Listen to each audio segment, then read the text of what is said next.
I was born and raised in Detroit. I love my city. I adore all the growth and the architecture and all the amazing things we've accomplished, whether it be Motown or the automotive industry. And as I've traveled the world and spent time and lived in different places, I find that there's no place like home.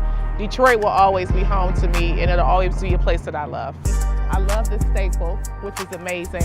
And it really inspired me to do my podcast, which is called Detroit Girl Transform.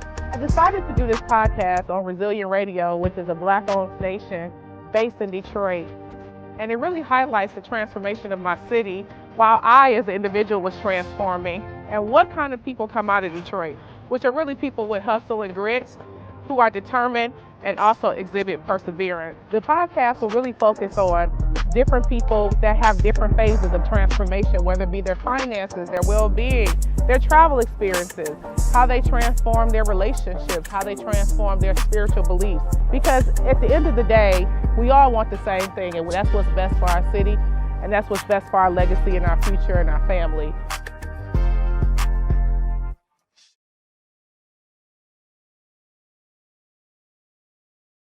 Welcome to another episode of Detroit Girl Transform. I'm Tony Carter, your host and favorite Detroit girlie. Every week we have transformative discussions with different entrepreneurs and leaders in the community that talk about their journey and what their path looked like. I'm so excited today for our guest speaker. She's going to talk about some of the grit and some of the perseverance, as well as the passion she has in her entrepreneurial spirit. So I would like to introduce today Miss Samantha Abrams. Hi, Tony. Hi, how are you?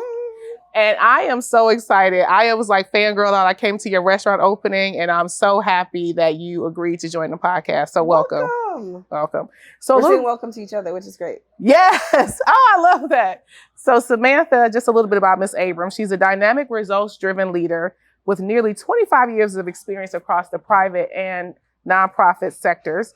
She's founder and CEO of Color Lens Consulting, and brings extensive entrepreneur experience through her family's business, which owns and operates several Caribbean restaurants in the Maryland and DC area. Samantha has a large span of expertise that includes executive leadership roles, social impact, members of the board. I could go on and on, public affairs, just a really good broad spectrum. So please join me in welcoming Miss Samantha Abrams to the episode of Detroit Girl Transform. Yay! Welcome. And I love me some Detroit. We all love a Detroit girlie. I've been going to Detroit since 2004. Wow. And so I've seen the transformation. So I love the name of your podcast. Thank you. And that's really what the name of it is about. I felt like I was in a period of transformation along with my city. So we have a parallel journey. Yes. And so that's why I'm still have my 313 number, but I now live in the DC area, not too far from this restaurant. Well, in the Caribbean, we say it's who you from more so than where you're from. Mm-hmm. Because who you're from makes up your community. It's your family, mm-hmm. your parents, right? Your name. Who are you from that really helps to define who you are and influences who you are at the core.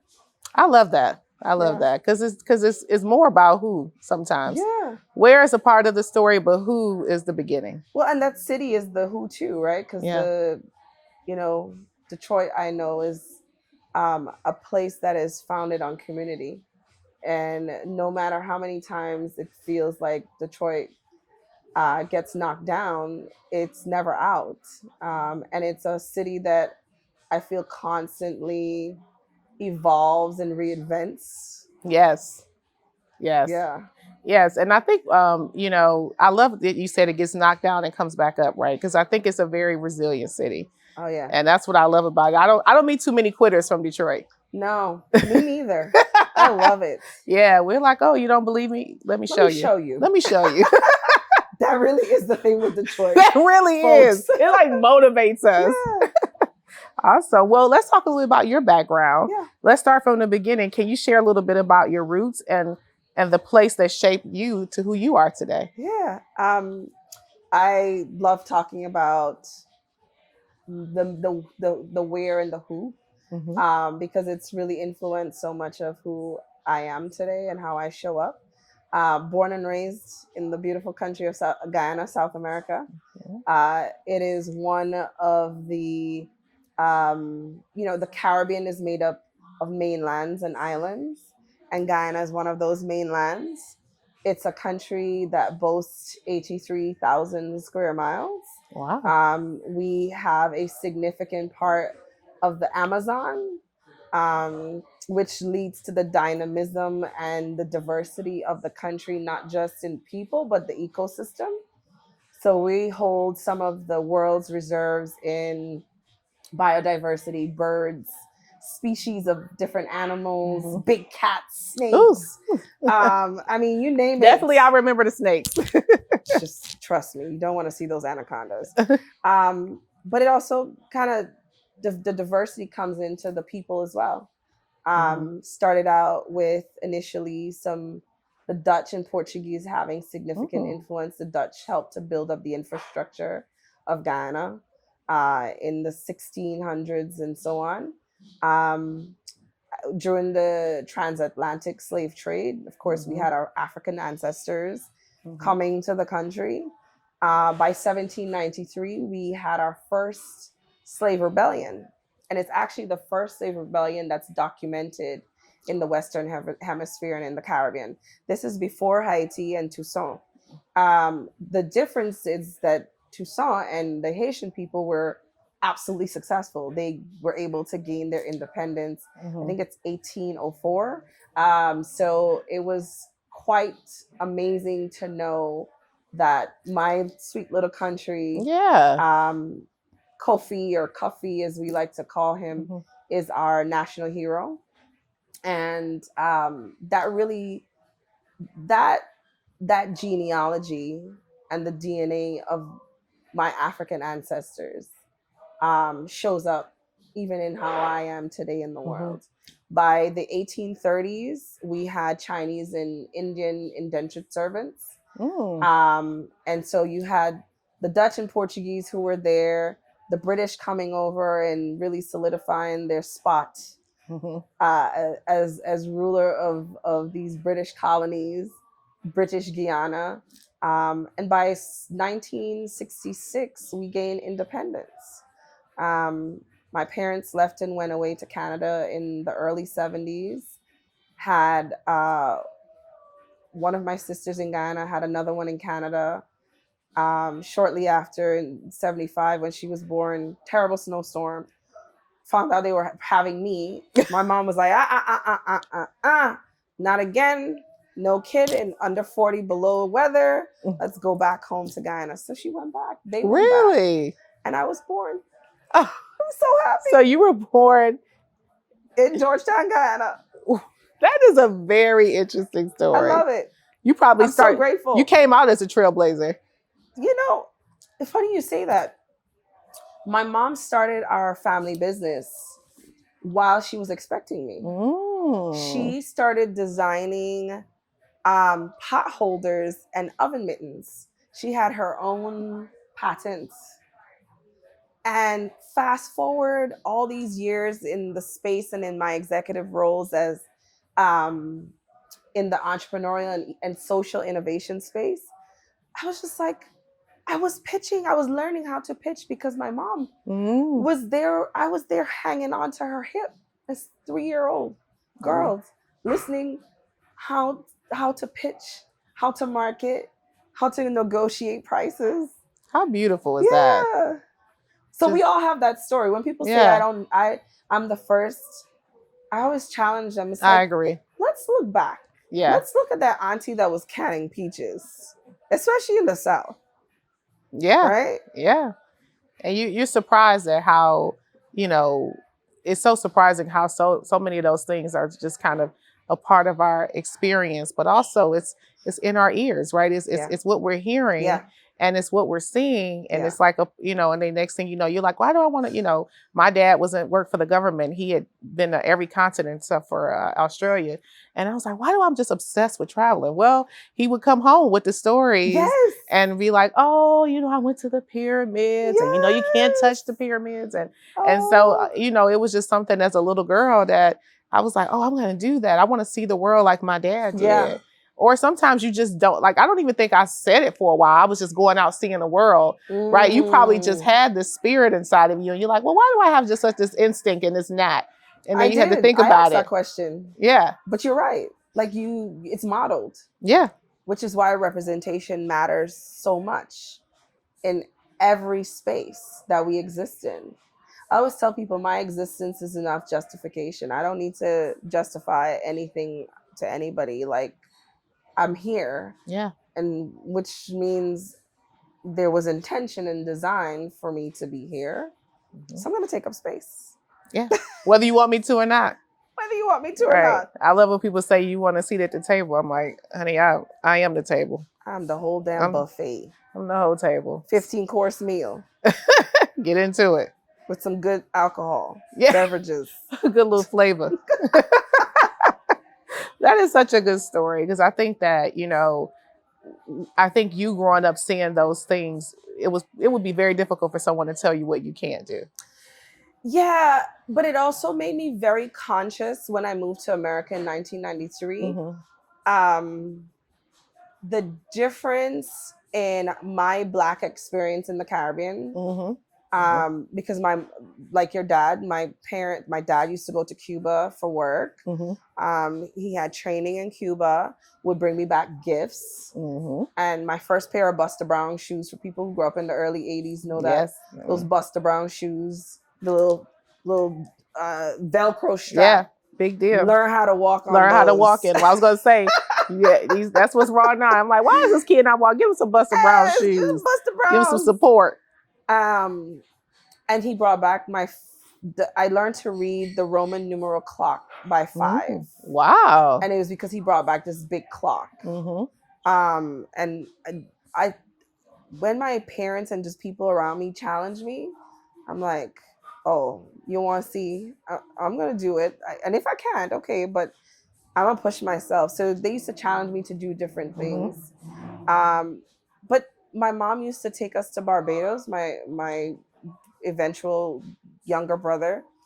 By the time he came, we started going more, and it was nice. Like, I got to see places and experience flying in planes. And so by the time I came to America, I realized I was Black. Isn't that something? Yeah, because it's like, it wasn't, and it doesn't mean that we didn't have challenges in the Caribbean or in my country, right? Yeah. It just means that I grew up in a place where my presidents were Black.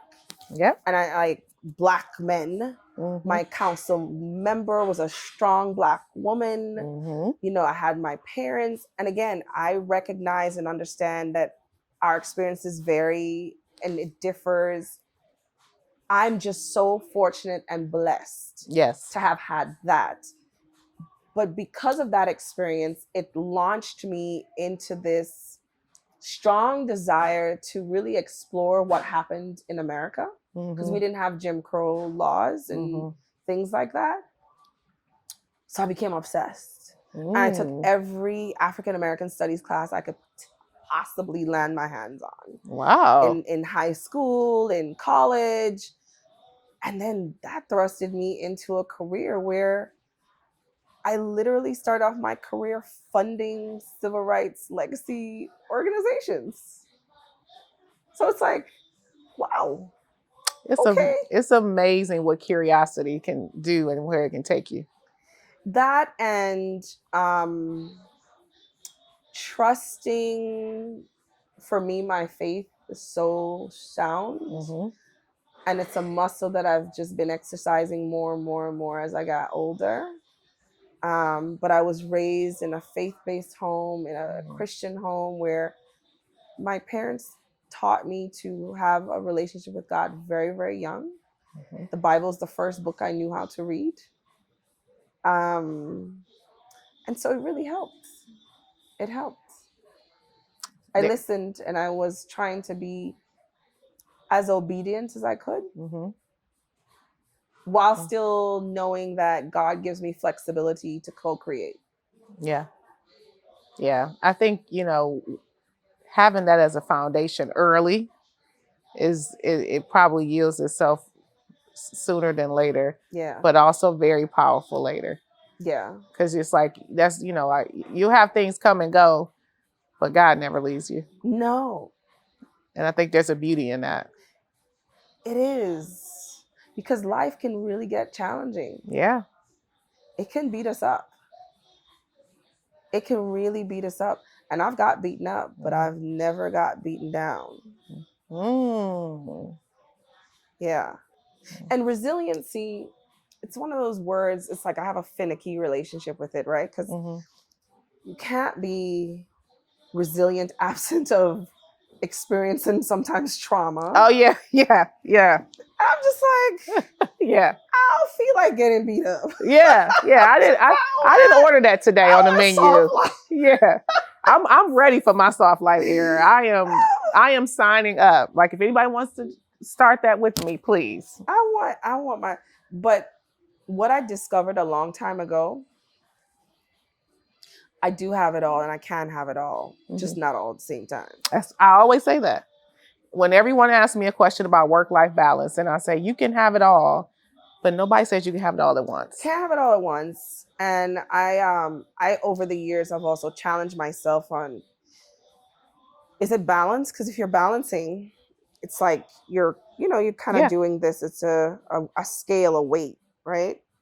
For me, I call it work-life integration. I love that. Because I have to integrate everything that's happening, right? I have a husband. This is my second marriage.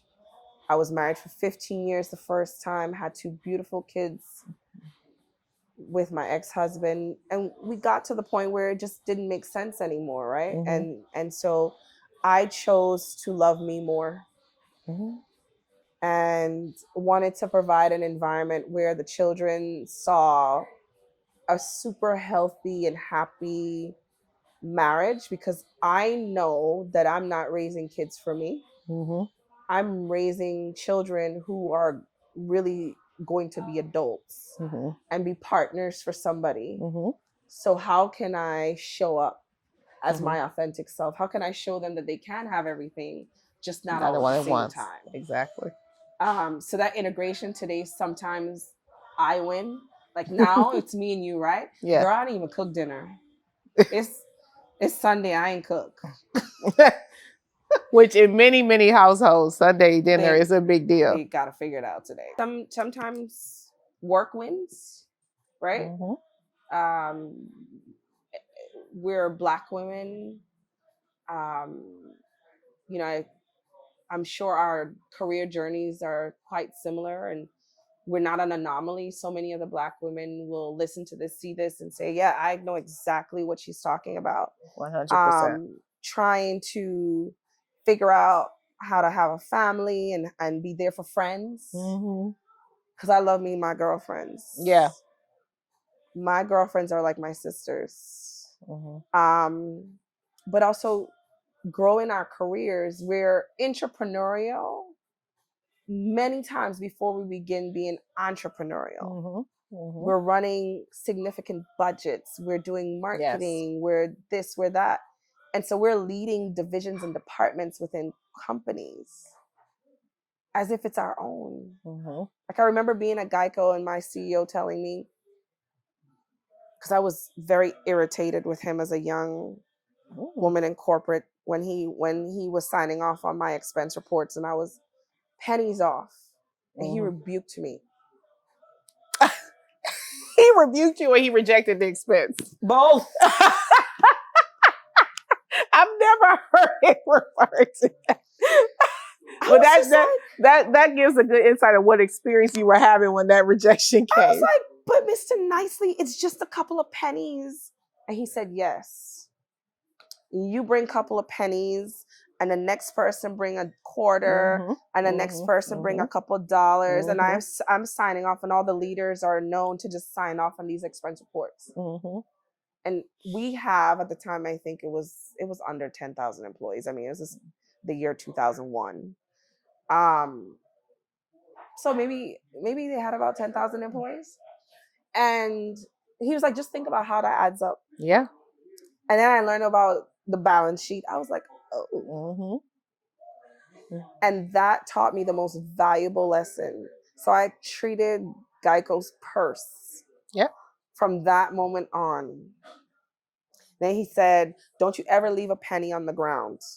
Same thing, same philosophy. You pick up a penny here, you pick up a quarter there, dime there, and you put it all. And then over a course of years. So it was a good lesson and rebuke. I don't remember submitting another poor expense report to him after that.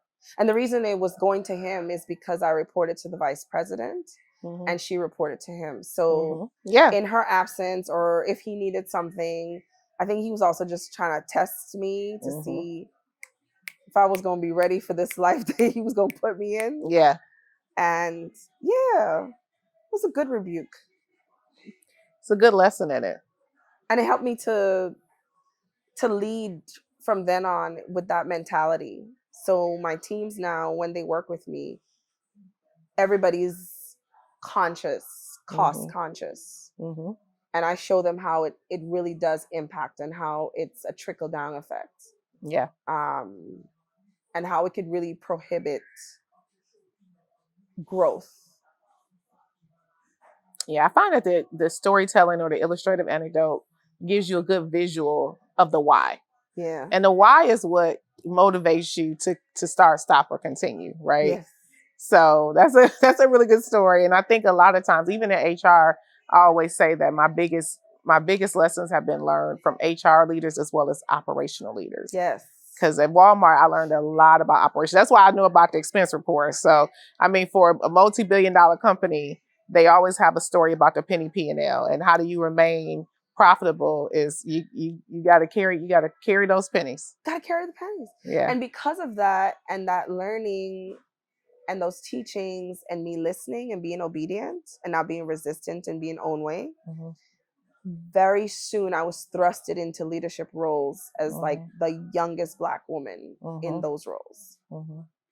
So I didn't even know how I was impacting their trust factor, their barometer with me. I'm grateful for that. Yeah, I've heard years ago, feedback is a gift. Sometimes it don't feel that way. No. But it typically especially is. now. Yeah.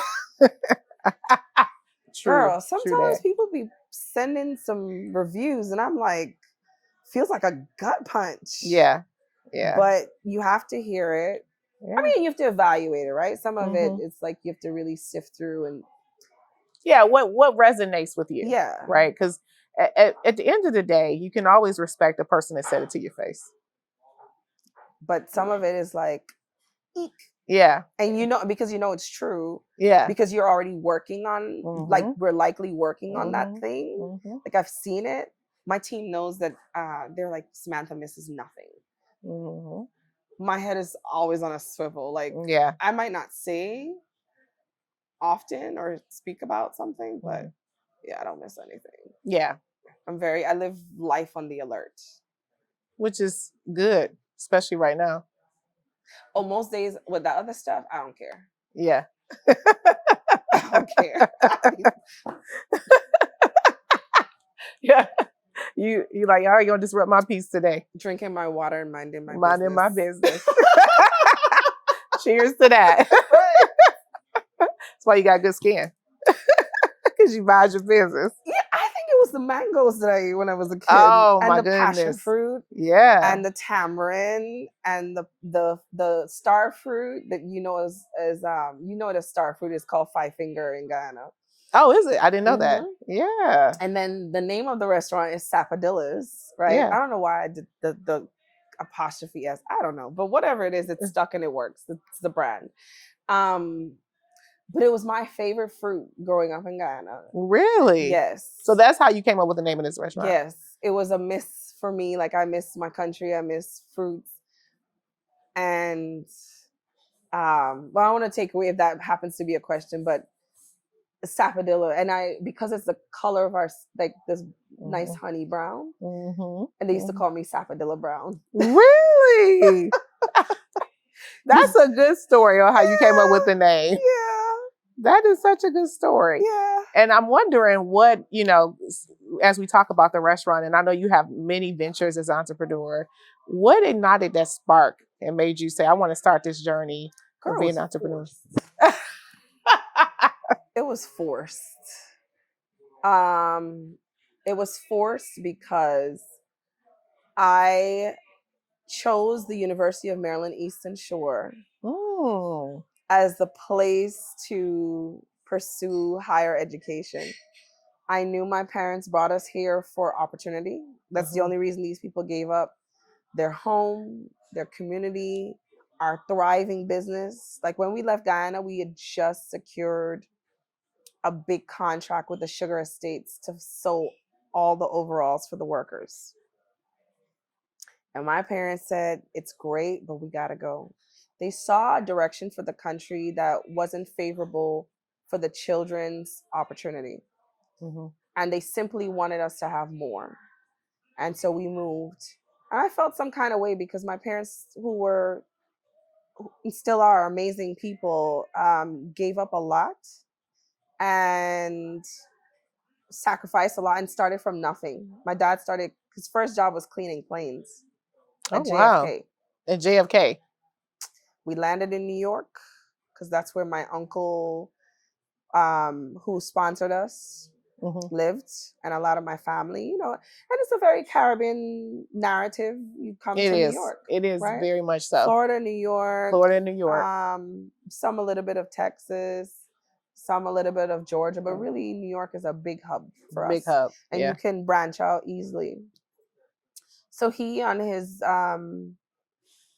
he came here in 74, I think it was 73 or 74, and he and my aunt had a son in 75. And that was the last year the country allowed for you to apply for residency and subsequent citizenship if you have a child.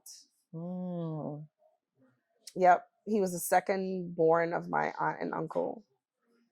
And so he got his papers and filed for his sisters. And with the papers, the way it works, if you file for a sibling, you can file for the spouse, and then children, even children unborn. Oh, really? Okay. So at this time, of course, my brother wasn't born. So by 81, 82, papers were submitted. By 92, approved. 93, we were here. By 95, I was coming to Maryland to visit family. I was like, we gotta go. Because New York, I could just see New York not being the place for us. Yeah. My parents were working so hard. My dad was a security guard at Hunter College. That's where I used to get all the rich white kids would throw away their, the bookstore would discard of composition books, yeah. And the 3 ring binders, and those. If anything was wrong with it, it didn't matter how slight defect. Yep. They throw it away. So my dad would pick it up.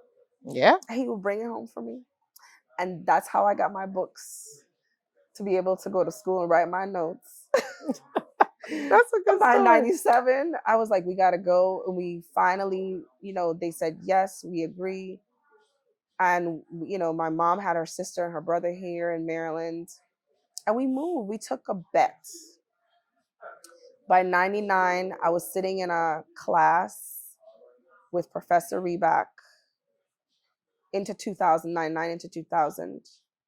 And he was like, I need a business plan. I was like, a business plan? What the heck is that? He's like, well, write something. He had like the mustache with the little whiskers. Yes. He used to wear cowboy boots and smoked a pipe. That's like straight out of a movie. Right? Western movie. Western movie.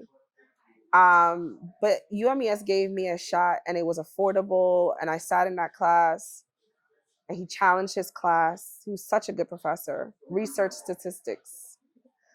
And he said, write about something you think could actually come true. I was like, wow, what can I Wow. possibly do to make my family proud? I was like, I know. I miss home. We don't have a garment factory here, and we can't do clothes because there's Sears everywhere. That was my first little multi-unit That was your job job? at Sears. Yep, Man, everybody has a Sears or JCPenney job for sure. at KFC. And I wrote about Sapodilla's Caribbean Restaurant and Catering. Right then and there. I was like, we know food. I knew the legacy of food for my family. I knew we'd been cooking. Like I used to help my mom with the tea parties back home. Mhm. I was just like, we can do food. We were already baking Mhm. and doing stuff for the church to make up our budget delta.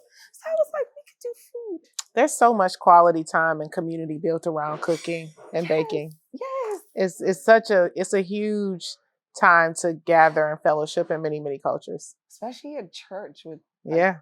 So we'd literally roll up to church, pop open our Dodge Caravan, and everybody who ordered breads and pastries and cakes for the weekend, we had that laid out for them with their names marked on it. And so it was good. I love that. And thinking about the restaurant, is there any special dish that has a memory or tradition on the menu that you want to talk about or tell the story behind it? Yeah, so we started catering in 2001 or so when we bought a home and we changed the garage, converted it into like a catering kitchen. Mm-hmm. And so it's 2002 maybe. And we would just, cater for people who knew us. And by 2007, is it too loud? Okay. By 2007, we were able to sign off on purchasing a restaurant that had a bad brand. Ooh. Caribbean Challenge. people, challenge. Caribbean people, Guyanese people, sweetest family. We're still friends with them today. But they had another business, and they had other people cooking for them, and it was a huge challenge. It was, just trying to figure out how they keep up with traditional recipes. So we started that brick and mortar now 18 years. Wow. We bought it 1 week after I had my Zoe.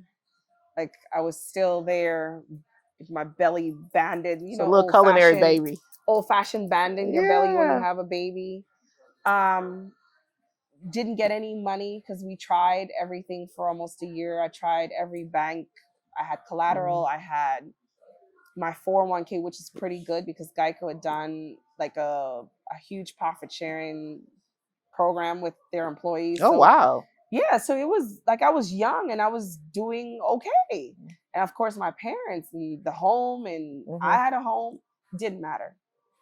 It didn't matter. And it's the same story we see today with access to capital, right? It is. It's a story of equity. It's a story of, and which is why I'm so passionate about the work that I do around entrepreneurship, social innovators, funding, advising companies, because I lived that. Yeah. I knew what it was like. What it's still like, right? What it's still like. Because we bootstrap with no straps. Literally. That business. Yeah. And I would take Zoe into the back and I would tell her, don't worry, baby, you're gonna be my favorite curry baby. Oh, I love that. So when you asked about, dishes that are, or a dish that's like resonant and very traditional, it has to be curry. It's curry anything, because in the Caribbean, particularly in Guyana, because of our Indian ancestry, we curry everything. You go to a wedding, there's like a whole, what we call it 7 curry. Curry, I don't care what it is, I can probably curry it, including eggs. Oh. But of course, curry chicken or chicken curry.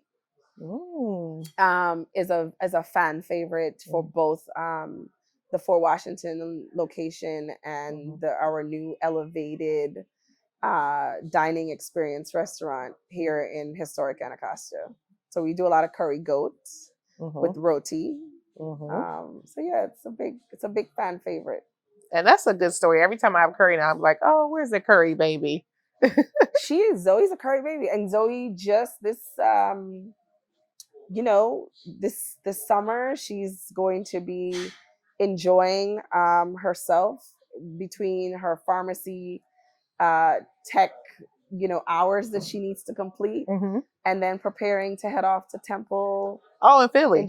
And she's going to Temple in Philly. Wow, that's the second person this week who has a child going to Temple. My cousin graduated from there. It's a great school. Yeah, it's a good school. She got accepted into the biochemistry program. They have a good program there. I work with the biotech students there. We took them to the National Black MBA. We took about 6 students with us. So I might have to tap you for that because she need all the aunties and uncles. Of course. Yeah. It's a village. I don't, I told my kids, both she and Zion, I want them to be so much better than me. They have had a very situationally privileged life because of the hard work of their grandparents, their parents, and then the community that helps to raise them. So even though they're born in America, they're very much West Indian Guyanese children. So they understand that a lot of the cultural nuances that are especially very specific to Guyana are evident. And again, it goes back to that earlier conversation, is like, who you from? Right? That drives how we all need to show up in the world. Yeah. Well, I love that story because it connects the family along with the culture, and definitely it's a fan favorite. So the love that was put into it has resonated to the consumer. I love culture. Yeah. And nothing moves without Black people culturally. Like, I don't care what it is. Yeah. For the most expensive car or bag, or when I'm at Cannes Lions in France and I sit there and I listen to all the marketers and all the things that folks are braining up, we're at the core of how we think about market, because we collectively, Black people, move and drive global GDP. There is no GDP without the Black GDP. Yeah. And the more we educate each other on that, the better. Yes. I mean, my favorite cultural trending thing now is boots on the ground. Wish I had my fan. Yeah. Where them fans at? It's like, I know it's a lot of stuff like, oh, all this is going on in the U.S. with Black people talking about trying to learn where the fans at. Listen, because we are happy. Yeah, we're like, well, we go dance. Well, think about our ancestors, right? Yeah. And during slavery. Yeah, how they communicated. And what got us through? Yeah. A lot of it was singing. And dance. Yep. It was in secret. Yes. And sometimes they were passing messages. There you go. Yep. Sometimes it was a communication channel. Yep. So a lot of times when we do this stuff, we have to move quietly and stealthily and understand what it is that we're trying to do. And the message of today is just a message of happiness and hope. Yeah. That's what boots on the ground really, for me, that's what it does. But I need to learn to dance. I haven't had time to like. Yeah. We need to learn to dance. Yeah, I know the dance. I host tutorials. No, I'm kidding, but I do know the dance. I do know the. I'll show you. I'm sure it's not that hard. No, it's fun. It's fun. I just never took the time to. Once you get the turn, you good. Okay. And a turn is a half turn. Always remember, it's not a full turn. You know, we always like to do everything in full out. Well, half turn. You know, plus Caribbean people, we like move fast too. Yeah. Yeah. This with is the soca. Yeah, this is a little glide. Yeah, it's fun though. I'll teach you, or I'll send you some tutorials on TikTok. That's how I do. I'll be at home on the little TikTok tutorials, like, and we were just at Tina Knowles was here, Yes, matriarch was here, yes. and her Michelle closed out with Boots on the I Ground. saw that. I was like, this is a sign that we all need to learn it. I literally just have not taken time, and I mean, we all know the regular stuff, some of the oldest dances in the Black community. You know, Yeah. I think I can go to any party and fit right in, but I need to get my boots on the A ground. dance break is a part of my wellness routine. Like if I'm at work and I can close the door and cut the music on, I just need a little dance break. Well, here every Friday night at Sapodilla's DC, we have a DJ, and it's just not. We're not responsible. Sounds like my kind of party. I'm gonna be here. Love it. Yeah, I'm gonna come in. It's so much fun. Yeah, and the music is so varying. Yes. And it's, you know, it's just a bunch of really cool adults having a good time. Yeah, that's Letting my our kind of hair party. down. Awesome. Well, I am enjoying this conversation, and we are going to take a quick break. And if you want to be a sponsor or be a part of our advertisement with Detroit Girl Transform, make sure you email me at dgt313podcast@gmail.com. Again, that's dgt313podcast@gmail.com. And now over to our sponsors. Wow, time flies when you're having fun. So many gems are being dropped today. Now it's time for us to take a commercial break and highlight our sponsors that are also great champions of transformation. If you would like to be a sponsor for this podcast, be sure to reach out to me, your host, Tony Carter, at dgt313podcast@gmail.com. Again, that's dgt313podcast@gmail.com. I am excited about the sponsors, and I hope that you have enjoyed the podcast so far. Now it's time for a commercial break. It's transformation time, baby.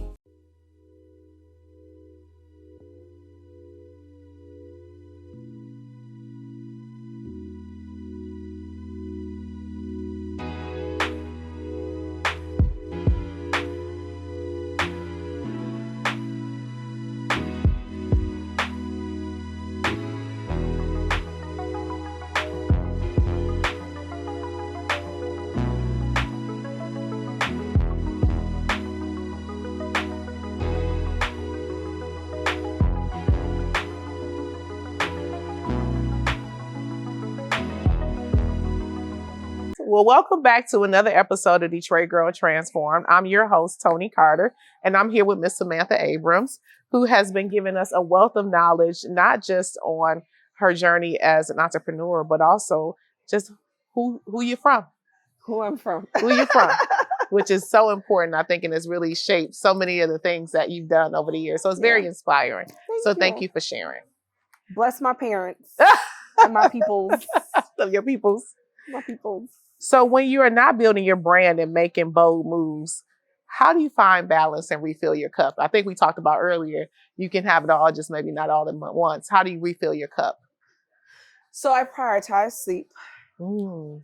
And the older I get, the more sleep I need. Oh my God. I do believe that you should do a lot when you're young too.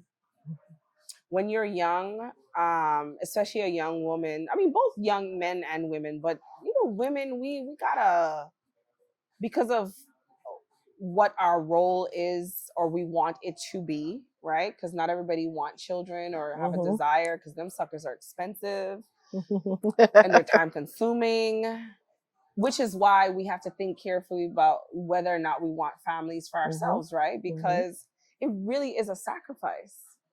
And I did it in my younger years. I was fortunate to find someone in college that I at the time fell in love with, and we started building a life, and we got married, and it was great for a while, and you know, it just shaped so many things. But I did a lot of it when I was young and had a lot more vibrancy. I can't imagine doing some of the things that I was able to accomplish like then now. Just for me, just because I do so much, I would have had to really pick and choose Yeah. what I wanted to do. So because I started at a reasonable age and got into corporate very young, I mean, I was at Geico's doorsteps in 2000, June of 2000. That's when I Wow. started kind of that on ramp into corporate. But I prioritize sleep. I prioritize the people who really help me to stay grounded, and that community includes my immediate family, and then it includes the women and the people I've picked up along the journey that said, I like you, and then subsequently, I love you, and I want to be in life with you. I want to do life with you. Yeah, and we've chosen each other. That chosen family is powerful. And I am just so bloody grateful. Like I'm just like, I'm happy. Like I can be down and out, but it's like for a nanosecond. Because I can make some calls and I can be so transparent and honest and vulnerable. And I have a lot of people who I can call and do that with. And they feel the same about me. We've designed a relationship that allows for that. I love to vacation. Ooh, my kind of girl. I love to catch flights. I'm a person that's on vacation looking at what I want to do for my next vacation. Oh, me. Yes. Yeah. I'm like, oh, I have time right now. Let me think about where we're going next. And because of my kind of additional the businesses that I do that's beyond the restaurant brand, it takes me globetrotting.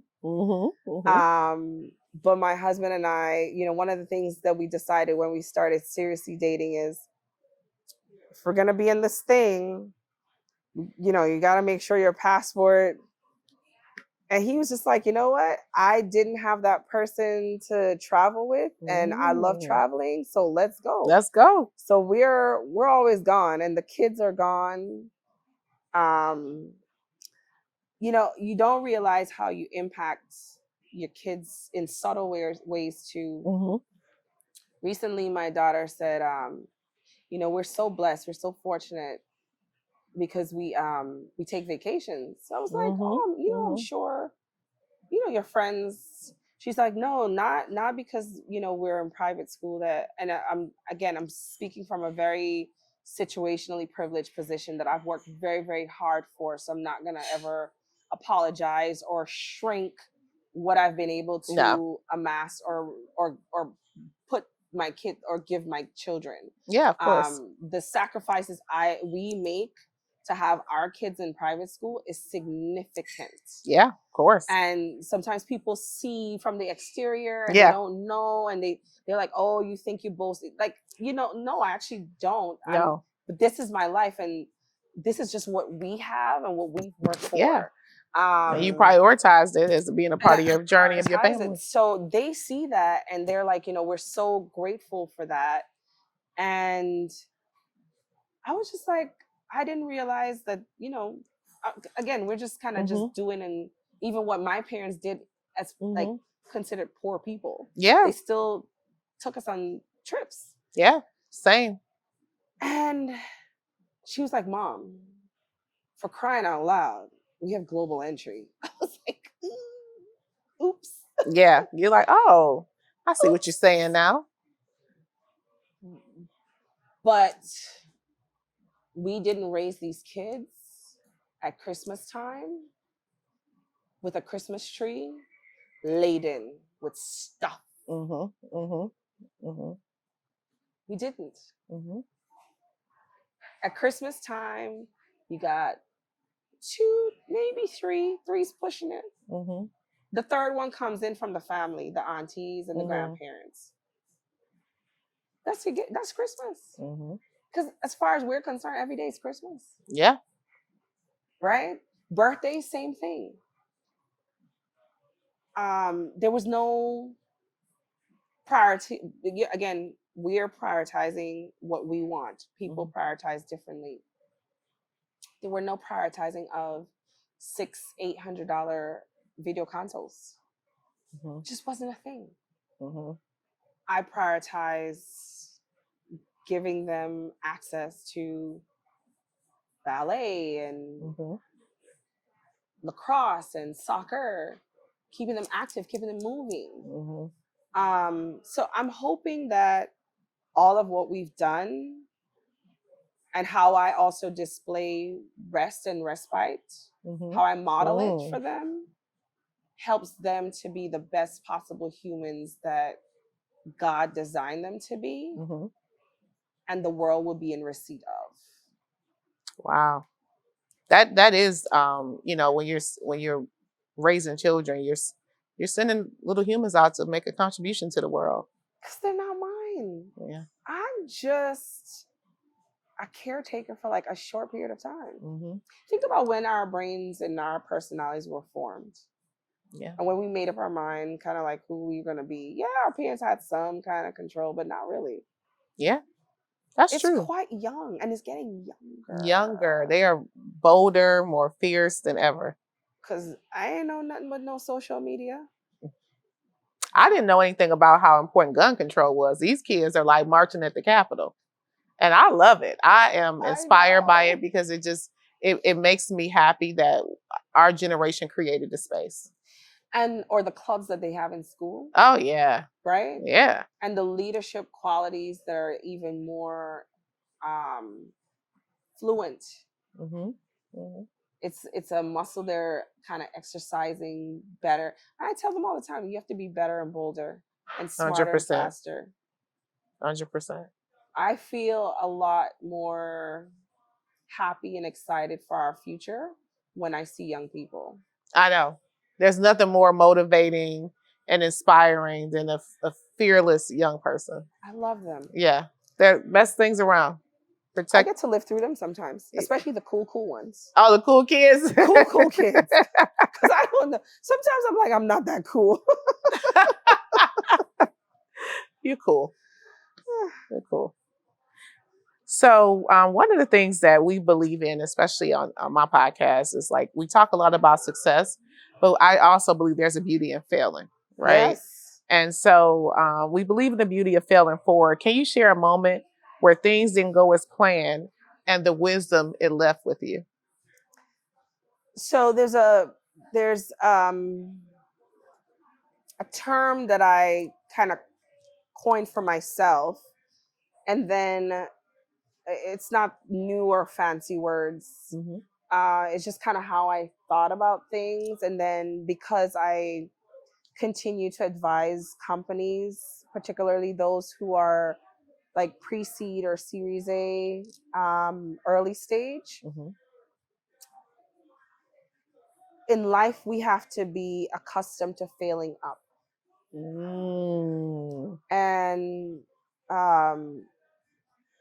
failing up for me doesn't mean failure. Mm-hmm. It means that, we had this experience that's left such an indelible mark, and we have the capacity to learn and then calculate how we take that as a springboard. And it also does that resiliency thing. Yeah. It does. It does that stupid resiliency thing. Got it. You get up, you dust yourself off. You're like, okay. You look around. You're like, okay, let's go. Let's go. Let's go. Let's go. And it's funny because I don't think I could have been on another platform better than a resilient radio stream. Right? I was like, that is just, the stars are aligned. I got to do this podcast, right? But yes. But to your point, I think, it's a springboard sometimes. It's not necessarily the ending of something. It could be the beginning of something incredibly beautiful. Yeah. Yeah. So the failing up piece for me, I've embraced it because I do recognize I'm a serial entrepreneur. And what does that mean to you? To me and for others, but it's how I define myself. I have started so many businesses. in and outside of this country. So I've been doing business in Guyana for over 20 years, either as investor. So I invested significantly in my cousin who we started the first ever cable business in the village where my mom was born, where my family is from, and where our land and our heritage still exists over 100 years.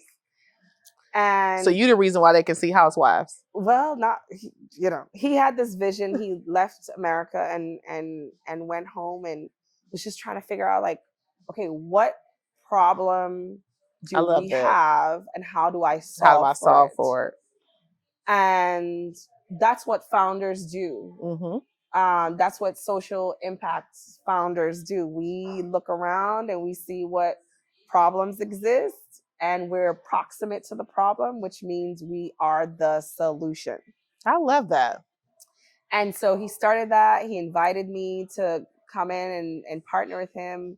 We invested. That's when I started exercising this muscle too, in the late 2009, 2009, 10, 11, 12, hunting for angel investors and VC and again, not really being immersed in the space. And I was doing the work, meetings at FCC and trying to figure out how we run cable and technology here and the licensing there. And my grandmother, God rest her soul, she had made a very important call that we needed some things done. And it was just a little old lady in Ghana picks up the phone and calls the person who needed to make it happen. And we got what we needed. And I was like, okay, grandmommy, used to call her grandmommy, like, you see. Grandmommy said, I got that. Don't worry about that. And when we talk about entrepreneurs, she's the one that really stirred up that line, that DNA, activated that what could have been a dormant gene. Yeah. Who knows? Yeah. And so we've been, we did that. I tried other things. I was the first woman in my family to be a gold and diamond miner. I know, it's crazy. Yeah, built my own dredge. Built it in California with some guys who are in the industry. My uncle Chippy led the whole operation for me. It was very expensive. My dad was one of my investors. Emptied my 401k, ran up credit cards. I mean, you name it, I did it. And this is the time I was single too. I was recently divorced, living with my kids in a space that I curated for us. That was really safe and beautiful and supportive for what we needed. Yeah. And I was hustling. I was working a Wow. full-time job. I was helping to run the business. I was leaving work and running home to take Zoe to ballet and Zion to soccer and run up the street to lacrosse tournaments. I was a chicken with my head cut off. That's what I'm telling you. I don't know how I did it. I have no idea. And I was sending money home like every week. Fuel was expensive because it took a drum of fuel every single week to fuel the dredge. We had divers. I had to like have stuff shipped every week by plane, which is expensive, and it's in the interior of Guyana in an area called Camarang. Bamajai is a little further in, but my cousin Pierre encouraged me to do it. I was like, sure. Yeah, why not? Why not? We had some good intel, and we went to a space that it did allow us to source some stuff. And then we had a big find, but it was unbeknownst to me, unbeknownst to my uncle who's running my operation. One of my divers actually found it. It's about a 7-carat diamond. The only reason we found out he found the diamonds because he went behind our backs to the landing and tried to get essentially get a black market quote for it. And by the time we found out, COVID hit. The world was tanking. I had lost my job. Like, I was like, I'm done. I quit. I quit. I don't have anything left. Like, all the juices have been squeezed dry. I was like, I got these kids. The cup is empty. I was just like, what the hell am I doing? Yeah, you got this one going on the black market trying to. It'd be like that. My now husband, we were, seriously dating, and he was just such a resource and like just a shoulder. And he was like, sweetheart, I just think you gotta throw in the towels. Because what I realized, particularly with that endeavor, I realized that I can be a danger to my own self. Because I'm so good at pushing through that I can be destructive when not knowing my own limits. Yeah. So in that time, I realized even more that I have to, because I'd done it before in different ways. Like I'd know when to like leave a role in my career. That thing was just like, girl, I'm learning that. Stop. I'm learning that when to pivot. Stop. It's okay. Yeah. But it's instinctive to want to like finish what you started. That's it. But the definition of when it's finished is what's ambiguous. First of all, we be trying to finish stuff. It's like, we were trying to finish stuff that ain't even really our concern. Exactly. God is like, I didn't ask you for anything. I didn't ask you to do that. What are you doing? Move out my way. Yeah.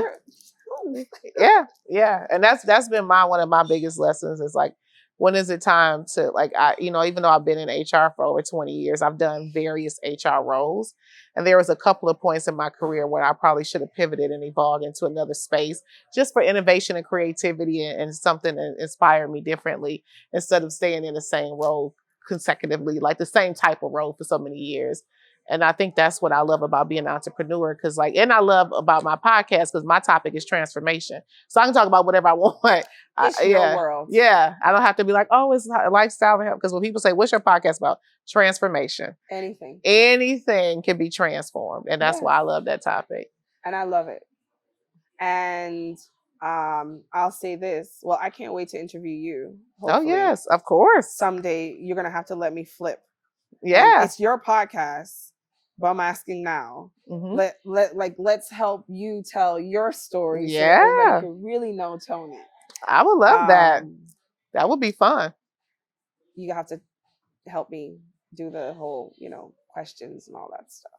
You got it. But yeah, it's I do that. I've right now we have a dental practice together in the you are a serial entrepreneur. Berbice region of Guyana, and I invest in an early stage startup in Ghana. It's called Nyla Bank. It's the first ever digital Islamic bank that really focuses on responsible and sustainable banking with the principles of Sharia law, which ethical banking, like we don't want our money mixed up in funding wars and funding trafficking and so on and so forth. So really excited to continue to be part of that. But that founder, Mubarak Somalia, he founded another company and exited and flipped and went into this. So it's just, it's the thing that entrepreneurs do, which is why I love when I'm invited to be an advisor to these companies, these founders. They're like, I want you to advise me. I'm like, yes, because it's an honor because I have so much experience that I've been blessed with, and my network is so vast. It's not in service to me. Yeah. My brain bank, it would be an absolute waste for me to know what I know who I know, and sit here and be selfish and keep it. Yeah. Like, how dare me? So I'm here. You talk about your podcast and the transformation and being transformative. Those are two words that I absolutely love because I'm a portal. And I've discovered my mere existence is to serve as a portal. And a portal for whatever transformation the other person on the other end is in receipt of. And when I'm done, I'm good and emptied, and God can say, job well done. And Job well done. you know, I'm gonna be okay with that. Yeah. There's a book I read years ago called Purpose Driven Life. Yes, I don't know if of course. And it just changed, it made, and I was young when I read it, and it was so clear that our role is to use our gifts to help and serve God's people. It was just the most clear message of, this is not about you. It's so not about you. It's so not about, I know you feel like it's about you. Sometimes we want it to be about us, but it's so not. And when I find that I meet the best people with the best character serving others. I recently hired someone who, before she was officially hired, she said, "You don't know me enough, but you're going to get to know me." And she said she shared that just a few days before, someone told her she was going to meet someone who was going to see her, that she knows that she's oftentimes not seen. But someone was going to see her. She said, "You see me." Now talk about the boohoo on the phone. I was just like, whoa. Yeah. I know. I was just like, are you serious? And she, like, even talking about it now, it's like, because you just never know. You just really have to be open and obedient. Sometimes, Tony, I am so tired and resistant. I'm like, why am I supposed to be going to this thing? Why am I even invited? Why am I going? Why am I there? Why? And I go, I'm like, oh. Yeah, I get it. Oops. Yeah. The sermon today was about headwinds and tailwinds. Man. And when we trying to drive our own bus, we in that headwind. But when God's in control, it's a tailwind. It's not that hard. It's like a breeze. And we do fight, I'm a Virgo. I know that's what it is. See, I'm an Aries. Aries always get along with Virgos. My husband's an Aries. Yep. My mama's an Aries. Yep. I knew it was something. But most of my closest friends are Virgos. Yeah. I think environment, upbringing, like who we're around, all those things influence these, the stars or the planets and whatever. The things that I see, you have to learn like what qualities make sense for you in these kind of natural assigned traits. Yeah. Right? Like, I know for people tell me a lot, Virgos are very, very organized. And I know that to be true of me, but I'm not obsessively organized. Yeah. Like, I have a little bit of OCD, but it's not like, it's not debilitating. Because you have to be flexible. You do. And so for my life and for how I am and who I am, I had to adopt and adapt. Yeah. And of course, being a social scientist by training, that also has a significant impact on how I evaluate, how I see the world, how I think of things, how I see people. It's really helped to broaden my lens. Yeah. I'm grateful for that. I love that. And I think, to your point, I don't think, even in anything that describes us, it doesn't describe you to the T. Yeah. Right? It's always kind of a canvas, and this is kind of a little bit of this, a little bit of that. Kind of like seasoning when you're making something, right? I don't like cooking. When you're cooking, right? It's a little bit of this, a little bit of oregano, a little bit of that. And then it's like, well, how do you measure it? I don't know. I've never, I should use a measuring cup, but I don't. My grandmother didn't. My team has challenged me in a really interesting way. I'm a trained chef, but I'm trained in the kitchen. It's just how I exercised the muscle, how I learned. Then they were like, "Chef, we need recipes." I'm like, "What? What are you talking about recipe? I ain't got no daggone recipe for this." And they see me just oh, that's too much. No, you don't want to put. Oh, you add more flour. You have to add more baking powder. But they made me so uncomfortable in a good way. In a good way. Yeah. And there was this one particular dish that I alone know how to make the way I like to make it. And this is where the dishes go with somebody in the generation, right? You like, what happened? We never figured out what the recipe was. So they stood there with me, and I was so viscerally uncomfortable. And they're like, "Okay, and okay, that's measurement of, okay, that's a teaspoon, and oh, that's," and I got all the measuring utensils you can think about, because I'm not a baker. I'm a cook. I'm a chef. I don't bake. Baking is too much science. So we got it. And guess what? They make this dish so well and so perfect and so precise every time. And it's because there's a recipe. Look at that. I love the fact that we have to be comfortable being uncomfortable. I am incredibly comfortable being uncomfortable. Yeah, me too. It's weird at first, but I'm used to it. It's like exciting, right? Yeah. In the beginning, it wasn't for me. I was just saying, this is part of my journey. I was like, I don't like this. I don't know what's happening.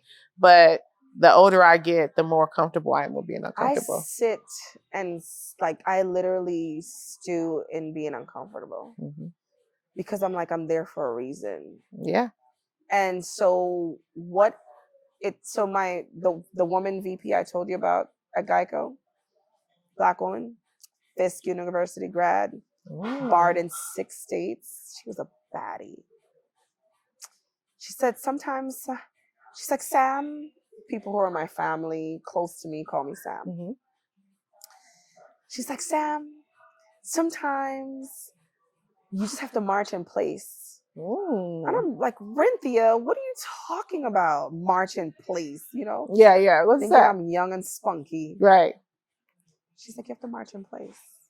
You just have to march in place. Just stay there."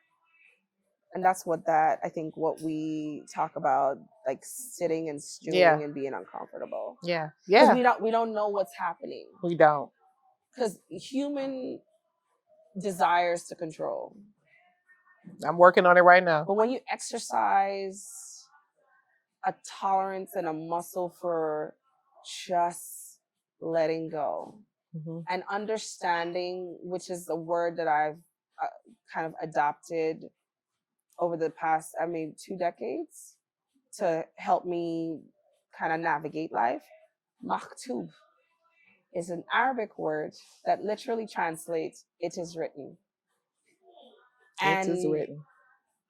Maktub. Maktub. And so, and everything is written. And even in this time when it feels so uncomfortable, we are in unknown period. We're like, what the heck? Yeah. I'm reliving in my ancestors' period of time.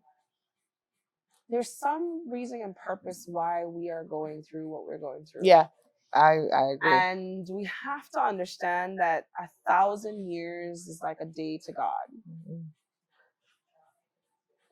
And this too shall pass. This too shall pass. There's a fundamental reason. And we don't know quite yet why. But it is written. It is written. I like that. Maktub. Maktub. Tub. Maktub. Maktub. Maktub. Maktub. Maktub. I have to use that. I like that. Yeah. My name is, I read someplace that it was Tony means priceless in Arabic. Hey. Yeah, I love that. So last question. You have quite a bit of experience as an entrepreneur, to say the least. What advice would you give to someone who is on a journey to become a first-time entrepreneur? What would you say to them? Yeah, I think entrepreneurs, we all get this, we've never learned enough. We never know enough. You're still discovering and uncovering, still learning. But entrepreneurs, especially new entrepreneurs, folks who have had a vision, had a business,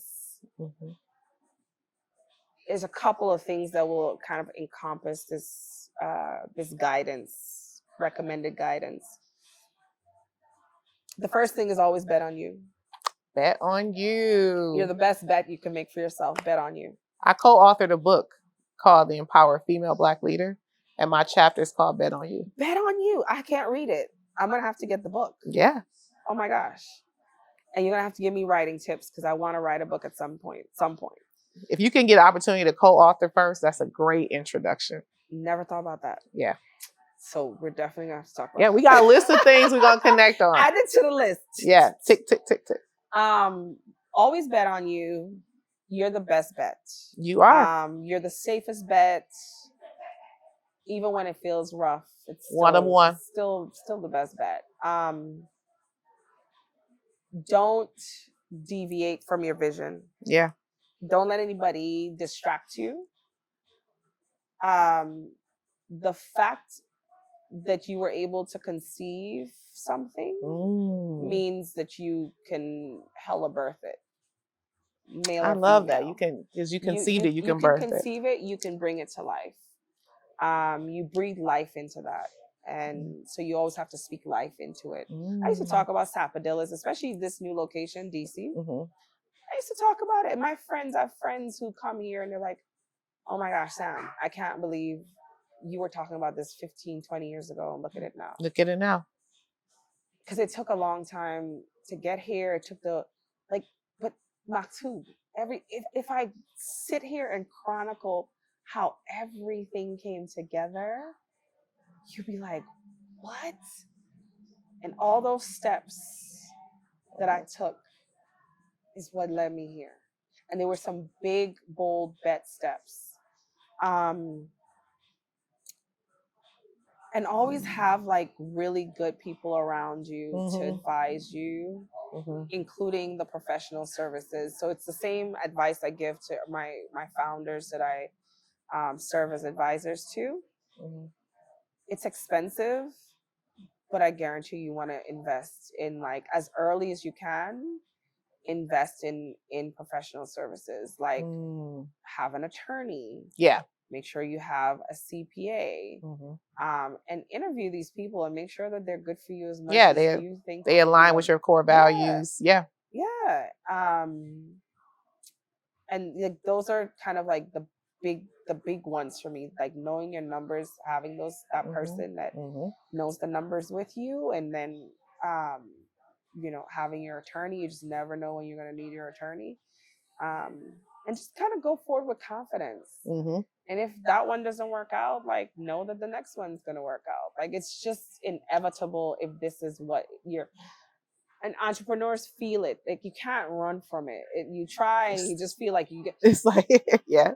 It keeps drawing. It's like magnetic. Yeah, I'm going. And it's like, no, but come back. Come back. But it's not, even with this business, I tell people it's not about me. Yeah. In Sapodillas, DC, and Sapodillas, Fort Washington, collectively, we're employing either in professional services and employees, almost 35 people. Those are 35 families that are actively participating in an economy that we have collectively designed to thrive in. Yeah. Yeah. And I love how you started in the beginning, just talking about that this was something you manifested, so to speak, 15 years ago, and it took time. Because I think a lot of times we want that instant gratification. I see a lot of people quitting in the entrepreneur journey because they don't see it they don't see it actually coming to pass as soon as they would think. Yeah. So I think understanding that there's, great things sometimes take time. It does. I mean, and it's my mom is the champion here because she was the one hanging in there daily. Somebody had to run the business daily. yeah, Dad and I were leaving corporate and coming over, and I would take off. I had my times in the year when I would take off because it was like busy season. So November and December, I would always take off from work, regardless of where was working. I was always transparent with people and letting them know, even in my executive leadership roles as CEO of organizations, like, I cannot be here and I'm going to take vacation because this is what I do. And there was no compromise. If I couldn't do it, then the role wasn't for me. The role wasn't for you. And yeah, so she was there hanging in every day, and I had so many opportunities. We tried to expand one year, and that was like right when I was doing the other stuff, the gold mining, and then COVID hit, and that whole contract fell apart. Had that contract continued, we would have invested a lot of money, and the business likely would not have done well, and we would have failed. We would have failed. Yep. I would have had to close shop because it would have landed and opened just around the time COVID hit. And saying this is my dad taught me something very, very young. My dad's a very wise man. I've learned so much from him, and I'm incredibly grateful to have him. He likes to tell me, even now, he still says it, baby, sometimes in losing you win. Yeah. Yeah. So I've embraced this phenomena of losing, because you're really not losing. No. And that's a great example. A great example of how in losing you won. Yeah. Yeah, because I mean, and that's what my certain sermon today at church was about. That's a headwind where I think the Holy Spirit was saying, not right now. Not right now. I didn't fight it. Yeah. I wasn't upset. My parents and I stewed in, we lost some money. Yes, money's not good to lose, right? Cash money, especially when you work so hard.